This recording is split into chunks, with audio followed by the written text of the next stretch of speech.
Hey everyone, I'm working to hit 2,000 subscribers and I need your help to get there. If you enjoy the content, please hit that subscribe button right now.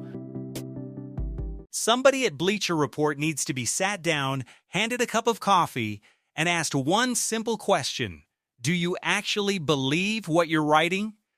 Because in the span of 24 hours, this outlet published 2 articles about the Atlanta Falcons that read like they came from 2 entirely different planets. One day, the Falcons are the worst team in the entire NFC South, a bottom feeding, 5 or 6 win disaster.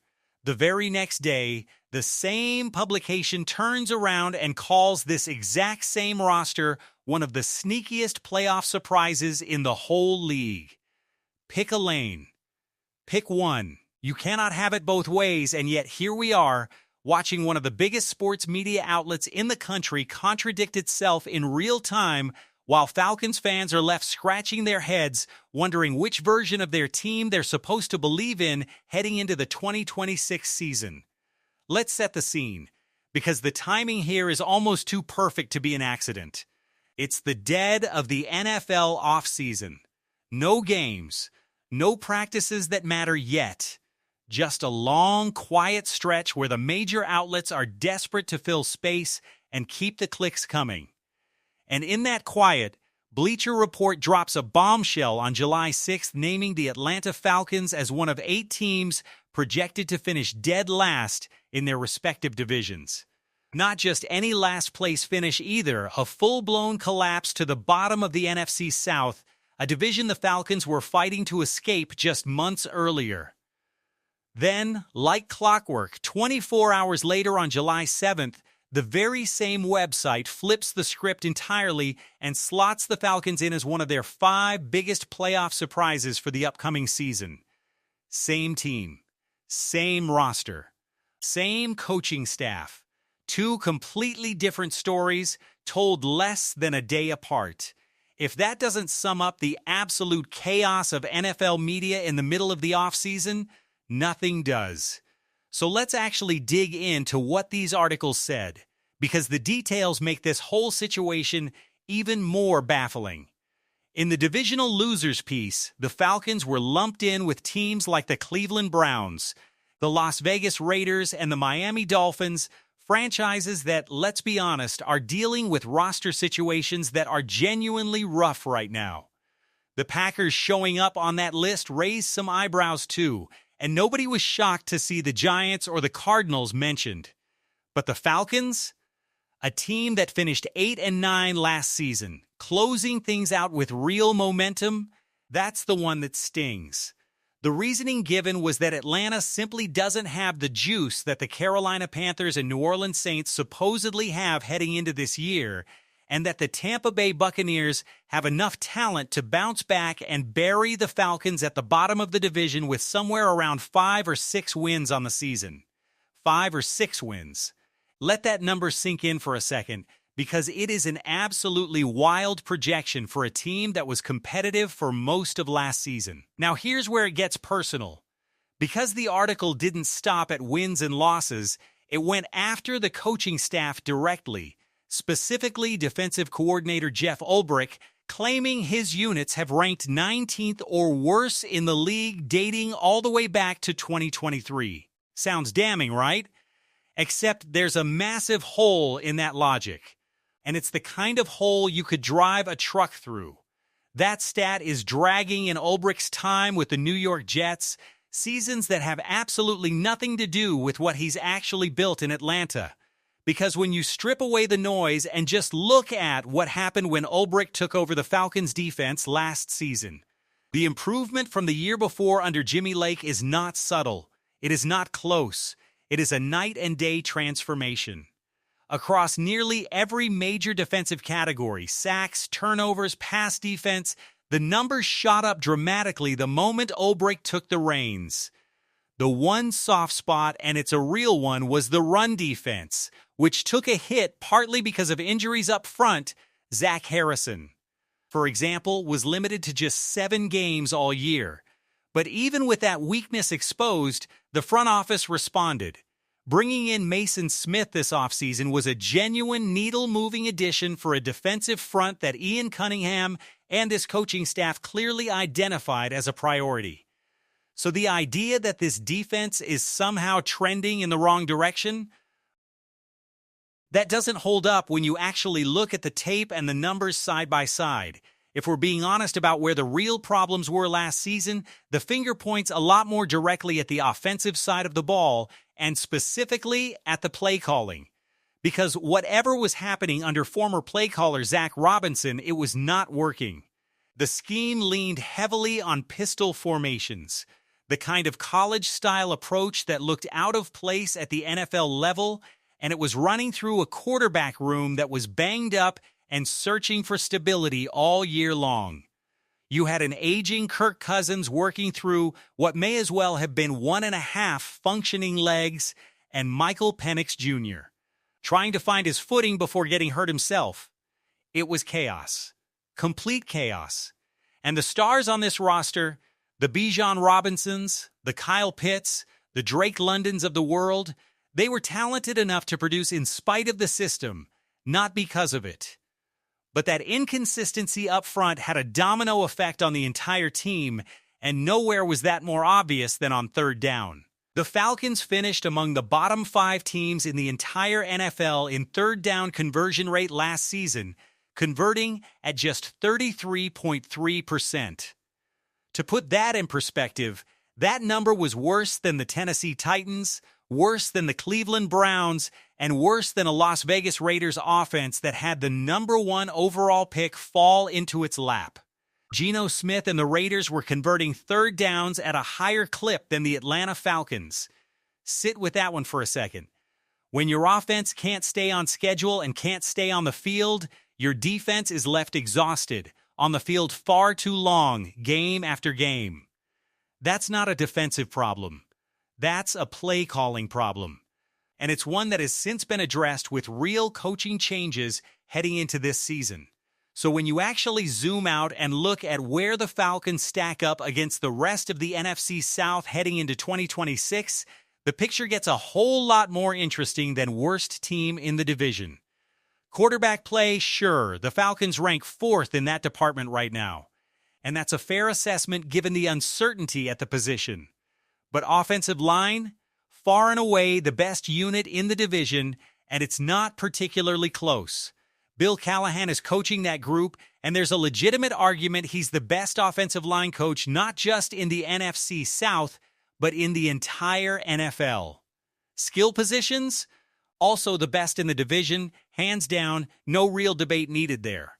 And defensively, in rankings that came out right after this year's draft, Bleacher Report itself, yes, the same outlet contradicting itself all over the place, ranked the Falcons as the top defense in the entire NFC South. So somehow in the same breath, this team has the best offensive line, the best skill position talent, and the best defense in its division, and yet it's supposedly destined to finish dead last. None of that adds up, and it shouldn't take a media degree to see the disconnect. Now let's get into the other half of this whiplash story, the playoff surprise angle, because this one leans heavily on a single, very intriguing offseason move. One of the more underrated additions this new coaching regime made was scooping up quarterback Tua Tagovailoa after his release from the Miami Dolphins. And look, nobody is pretending Tua's recent stretch has been pretty. His 2025 season was rough by just about every measurable standard. His average completed air yards per pass ranked in the bottom 10 among 42 qualified quarterbacks. He threw 15 interceptions, second most in the league behind only Geno Smith. His quarterback rating was the worst mark of his entire career, and his time to throw the football was dangerously quick, a symptom of playing behind an offensive line that was falling apart around him in Miami. But here's the flip side that gets buried under all those ugly numbers. This is a quarterback who has already proven at the highest level that he can be elite when the pieces around him are right. Remember 2023? Remember the Dolphins' offense that put up 70 points on the Denver Broncos with Tua under center? People forget that happened. It genuinely happened.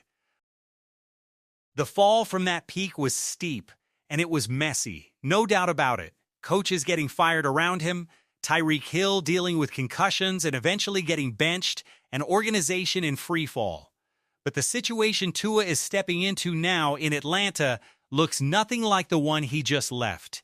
He's walking into a stacked receiving corps, a genuinely elite offensive line, and a defense on the rise.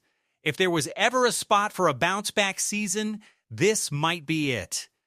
And then there's the matter of respect, or the glaring lack of it, being paid to this Falcons roster across the football media landscape right now.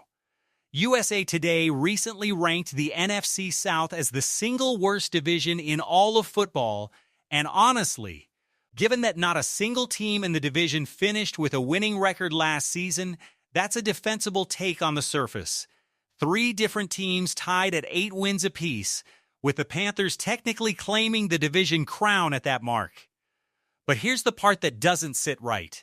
The Saints, who finished 6-11 with a roster that didn't dramatically improve this offseason, are somehow being talked about as sneaky surprise contenders in some circles, while the Falcons, a team that strung together a real 4-game winning streak to close out last season, are getting buried at the bottom of power rankings across the internet. ESPN's roster rankings, all 32 teams from top to bottom, had the Falcons tied for 29th in the entire league, tied with the Arizona Cardinals, with only the Miami Dolphins and Cleveland Browns ranked below them. 29th, behind the Las Vegas Raiders, behind a New York Jets team that is still trotting Geno Smith out at quarterback. It's not just disrespectful, it borders on absurd when you actually look at the talent on this Falcons roster position by position. Even the sports books are piling on. Right now, Atlanta sits with the longest odds of any team in the NFC South to actually win the division. Worse odds than teams that finished with objectively worse records last season. Everybody, it seems, has decided the Falcons are going nowhere in 2026. The media has decided it. The odds makers have decided it. National outlets keep flip-flopping on it while somehow landing on bad more often than not.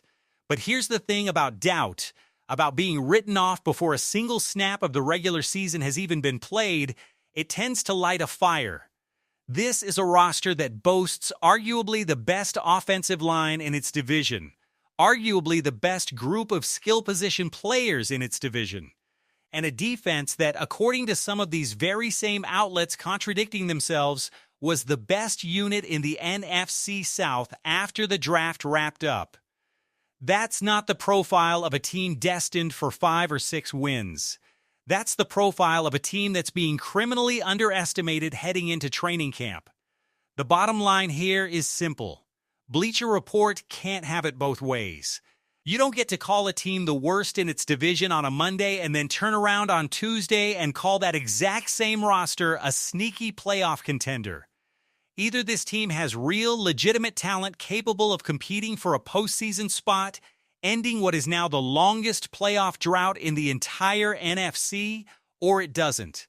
The contradiction isn't just lazy journalism, it's a sign that nobody outside of Atlanta actually knows what to make of this football team right now, and that uncertainty is exactly the kind of chip that gets carried onto the field in September. The pieces are there. The offensive line is elite. The skill position talent is undeniable. The defense made a real, tangible leap forward under Jeff Ulbrich. And now there's a quarterback with something to prove, stepping into a situation that's far more stable than the one he just walked away from. Whether that adds up to 5 wins or 15 remains to be seen, but one thing is for certain, this Falcons team is not the sleepy, forgettable afterthought that some of these rankings are trying to sell you. So here's where you come in. If you're a Falcons fan and you're tired of watching this team get disrespected one day and hyped up the next, depending on which writer needed a headline, let us know down in the comments exactly how you think this season plays out.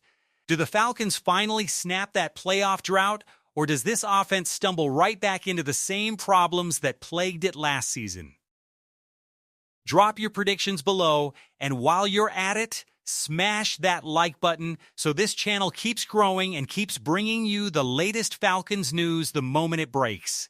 If you haven't already, hit subscribe and turn on notifications so you never miss a single update as we roll into training camp and beyond.